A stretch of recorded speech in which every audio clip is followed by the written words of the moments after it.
오늘의 사회 이슈를 오현근 기자가 종합해드립니다. 오늘의 이슈 포커스입니다. 문재인 대통령이 도널드 트럼프 미국 대통령과의 정상회담을 위해 1박 4일 일정으로 미국 워싱턴 DC 공식 실무 방문길에 올랐습니다. 문 대통령이 미국에 도착하면 트럼프 대통령과 통역을 제외한 배석자 없는 단독 회담을 먼저 진행하게 됩니다. 이번 단독 회담은 한반도 비핵화란 중차대한 이슈를 두고 이뤄지는 자리지만 북미 정상회담이 임박한 상황에서 비핵화 로드맵을 놓고 북미 간 갈등이 고조되는 가운데 열려서 상당 시간 진행될 가능성이 있습니다.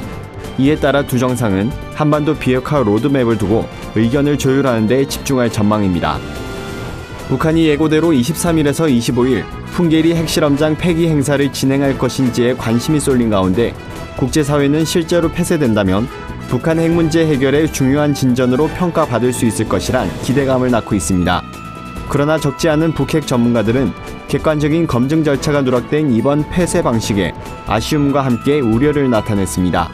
포괄적 핵실험 금지 조약기구 고문인 타리크 라우프는 핵실험장 폐쇄를 효과적으로 검증할 수 있는 세계 유일 기관인 포괄적 핵실험 금지 조약기구가 풍계리 핵실험장 폐쇄 과정에 참여할 수 있어야 한다고 촉구했습니다. 북한은 해당 날짜에 갱도 폭파 방식으로 풍계리 핵실험장을 폐쇄하겠다면서 전문가와 기자를 핵실험장 폐쇄 행사에 초청하겠다고 약속했지만 북한은 이후 전문가를 빼고 기자만 명시적으로 초청한 상태입니다.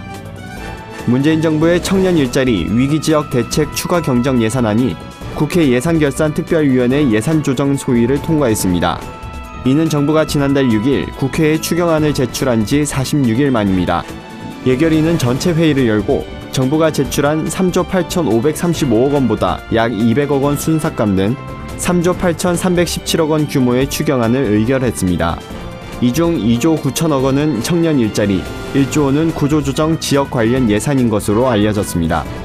감액 심사에서 최대 쟁점이었던 산업단지 청년 근로자 교통비는 1인당 10만 원에서 5만 원으로 낮추면서 총액의 절반이 삭감됐습니다. 국회가 더불어민주당원 댓글 조작 사건, 일명 드루킹 사건의 특검 법안을 의결했습니다.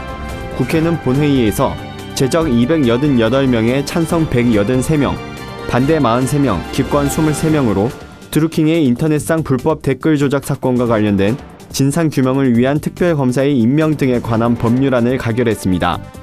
법안에서 수사 범위는 드루킹과 관련된 단체 회원 등이 저지른 불법 여론조작 행위, 수사 과정에서 범죄 혐의자로 밝혀진 관련자들에 의한 불법 행위, 드루킹의 불법 자금과 관련된 행위, 수사 과정에서 인지된 관련 사건 등으로 규정하고 있습니다.